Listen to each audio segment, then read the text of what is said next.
রাস্তার উপরে কোনো ভাঙ্গন আসে তাহলে তো আমরা আবার সমস্যায় পড়ে যাব।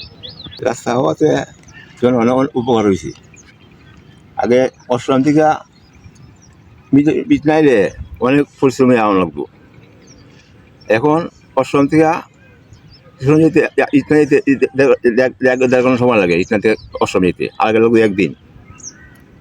আর পানির সমস্যা যে 74 বন রয়েছে, এবার তো সড়ক আসেন না। 88 বন রয়েছে, সড়ক আসেন না। 2004 বন রয়েছে, সড়ক আসেন না। এখন সড়ক হওয়াতে বন্যার সমস্যা হলো ক্ষতিকা।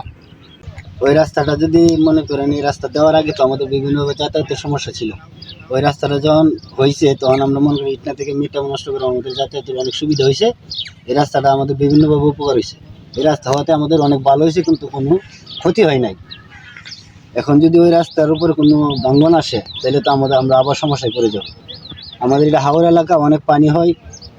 এই ইটনা থেকে যদি মনে করেন নষ্টগ্রাম যাওয়া লাগে বা মিটামন যাওয়া লাগে, নৌকা যুগে যাওয়ার লাগে, নৌকা অ্যাক্সিডেন্ট করে নৌকা ডুববা হঠাৎ অনেক লোকজন মারা যায়। এখন তো আমাদের এই রাস্তা হওয়ার পরে আমাদের নৌকা লাগে না, আমরা রাস্তা দিয়ে যাইতে পারি, আসতে পারি গাড়ি দিয়ে। আমাদের কোনো মানে মৃত্যু হারটা যেটা এটা আমাদের বাড়ি এলাকাতে অনেক কম। যে নৌকা ডুববা যে মানুষ মরতো এটা অনেক কম, বুঝছেন? এই জন্য রাস্তাটা হওয়াতে আমাদের জন্য খুব ভালো হয়েছে। এই রাস্তা বাংলে এটা মানে আমাদের সমস্যা। আমরা এখানে ধান মনে করেন গাড়ি ঘোড়া দিয়া এখন সরাসরি বাড়িতে নিয়ে আসতে পারি রাস্তা দিয়া।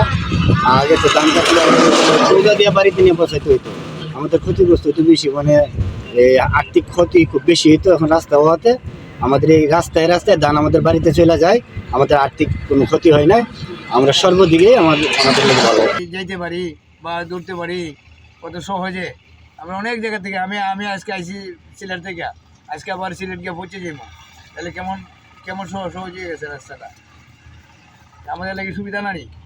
তাহলে এই রাস্তা ভাঙলে তো মানুষের জনগণের বলবো, জনগণের ফেরত লাগতে পারবো। সরকারে বলতেছে রাস্তা ভাঙবার জন্য। আমরা প্রায় 1000-এর উপরে গাড়ি আছে তিনটানা মিললে, অন্তত আপনার যদি রাস্তা যদি ভাঙে আমরা হাজার হাজার ড্রাইভার, এমনকি ড্রাইভারের ফ্যামিলি, এরা আমরা কোথায় যাব? আমরা তো না খাইতে মারা যাব। আগে দেখেন আপনার একটা লোক আছেন আপনার প্রতিদিন মানে ঘোরাফেরা করতে হয়, ইনকামের কোনো নাই। এই রাস্তা দিছে, এখন আমরা ইনকাম করতে পারি, যার কারণে আমাদের সংসারটা চলে। অন্তত রাস্তা যদি ভাঙে গেলাতে আমরা সংসার কিভাবে চলবো? তো ওয়াতে আমাদের অনেক সুখ সুবিধা হয়েছে। মানে আমরা রাস্তাঘাট ওয়াতে আমরা গাড়ি গুড়ি চালাই এখন খাইতে পারি।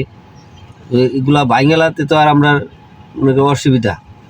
আমরা এটা করাতে আমরা মনে করি আমরা খুব ভালো হয়েছে। যে রাস্তাঘাট ভাঙার যে পরিকল্পনা করছে এটা হলো ভুল।